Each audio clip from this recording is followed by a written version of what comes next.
In combat, time does not simply pause, it fractures. An eternity can be compressed into a single, brutal hour. This is the raw reality of command, where every choice is weighed in the currency of blood and life, and the distinction between legendary victory and utter defeat rests on the resolve of soldiers defending a line of stone. First, be sure to like and subscribe to WinLink Deep Dive to support our investigative community. We find ourselves on the smoke-veiled crest of Cemetery Ridge on July 3, 1863. We stand next to a Union general as he observes the climactic moment of the Battle of Gettysburg, Pickett's charge. Through his perspective, we do not see the abstract lines on a map, but feel the thunderous cannonade, taste the choking dust, and shoulder the immense burden of leadership confronting a legendary infantry advance. This is the account of the outnumbered defenders, a crucial point in history rendered with stunning first-hand power. It could have been an age. In reality, it may have been 1 hour, or possibly 3, or even 5. The measurement of time, no matter how precise the instrument, becomes entirely untrustworthy for those trapped within its flow. Growing tired of watching men and horses be ripped apart, and observing that while some shells landed and detonated among us, most sailed high to explode behind our position, it occurred to me that a spot further forward might be safer. Getting to my feet, I advanced, my aide, Lieutenant Haskell, at my side. I had moved only a short distance when 3 of Cushing's ammunition chests blew up at once, throwing their contents in a great pillar of dense smoke into the sky, and above the chaos, the enemy's exultant cries could be made out as they saw the result of their fire. Moving past the clump of trees that identified this segment of our line, we went up to the fence where the troops were lying flat behind it. Signaling them to make room, I stepped over the wall, walked to a small patch of bushes situated just in front of the line, and peered out to see if I could spot any movement ahead. Nothing could be seen but the smoke endlessly pouring from the long line of enemy guns, and nothing could be heard but the constant thunder of hundreds of cannons, the scream of countless projectiles tearing through the air in every direction, and the blast of shells. These mostly passed over us and usually burst to our rear. As I stood there contemplating how this immense tumult would end, Mitchell, an aide to General Hancock, found me with a question from Hancock, wanting to know what I thought was the objective of this tremendous bombardment. I replied that I believed it was the precursor to either a retreat or an assault. After staying there for some time and noting that the enemy did not depress the aim of their artillery, we walked toward the left, still outside our main line, the soldiers watching us with interest from behind the stone wall as we passed. As we neared the left flank of my division, the line bent slightly forward, beyond which was the spring described in the landscape's details. Approaching the boggy ground beneath it, I pointed out to Lieutenant Haskell, a soldier who had evidently left his unit ahead to get water. Several canteens hung around his neck, and he was crawling back through the wet soil, staying as low as possible, clearly fearful of the shot and shells shrieking overhead. As we got nearer, I shouted to him, "Be careful, soldier! You could be hit." Hearing my voice, he turned his head, still pressed tightly to the earth, to look toward me, and then, as if struck by a sudden thought, rose to his feet and walked determinedly back to his regiment, undoubtedly reasoning that if 2 officers could stand upright, the danger for a third must be slight. Circling around to the left of my line, I was moving behind it, returning toward the right, when I saw a soldier crossing the field, carrying a wounded comrade on his back. Just as they came level with us, they reached a low stone wall, which one was trying to climb while still carrying the other. I stopped and told Haskell to assist them, after which we continued on our way. The cannonade from both sides had by now greatly slackened, and only a sporadic shell was coming from the enemy's batteries. As we headed toward the right, a staff officer, with an orderly who was leading my horse, met me with the report that the enemy was advancing in great strength.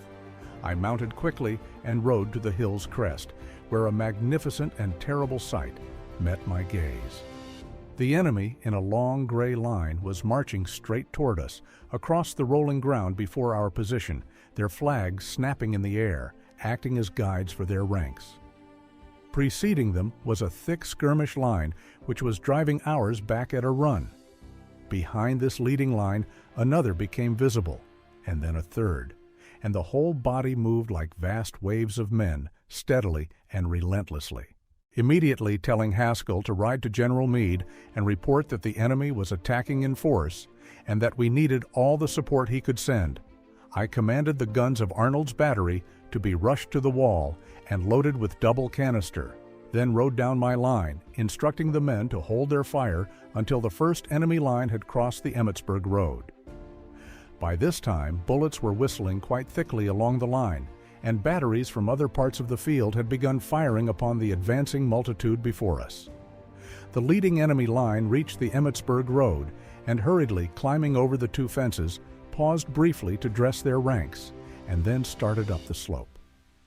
My division had up to this point fired very little, but now from the low stone wall on each side of the angle, every musket along its length unleashed a tremendous volley. From my position on the left, I could see the dreadful effect. The mounted officers behind their lines were seen to fall before it, and as the subsequent lines came forward and scrambled over the fences, men dropped from the top rails, yet the mass continued to push on right up to our very guns in the stone wall ahead. I noticed after all three lines had merged that the men on the right of the attacking force were constantly edging inward to their left, clearly to fill gaps torn by our fire, and that the right of their line was wavering behind the thicket where I had stood during the bombardment. To our left of this spot was a regiment from the division, and keen to aid the fierce fight now raging on the hill to the right, I tried to get this regiment to swing out to the front by a changed front forward on the right company to hit the enemy's line in the flank and sweep along the front of our position. But in the noise and disorder of the battle, it was difficult to make my orders clear. Few who have not known the rigid requirements of discipline and of how a true military organization must function as an instrument that operates at the command of one leader as completely as a steam engine answers to its engineer. Not in all things, but in every function. The engine was built to perform, can understand the vital necessity of drill and discipline in a crisis like the one we now faced. In my haste to get the regiment to swing out and perform my maneuver, I spurred my horse in front of it and signaled the left flank to move forward. I was suddenly made aware of the foolish position I had taken when the entire regiment let loose a volley. I moved to the rear as fast as possible, looking to my left to see if I could find troops there who might be induced to carry out my orders. I saw a unit lying behind a small breastwork I had personally directed to be built the day before, and driving my spurs into my horse, I rode for it.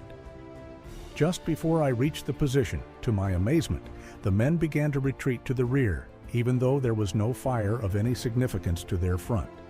With some difficulty, I persuaded the command to go back to their breastwork, pointed out to the officers and men the great numbers falling back from the assaulting column, which were plainly visible, and then, convinced I could gain no advantage from that command, I galloped back to my own division and again attempted to get its left to swing out.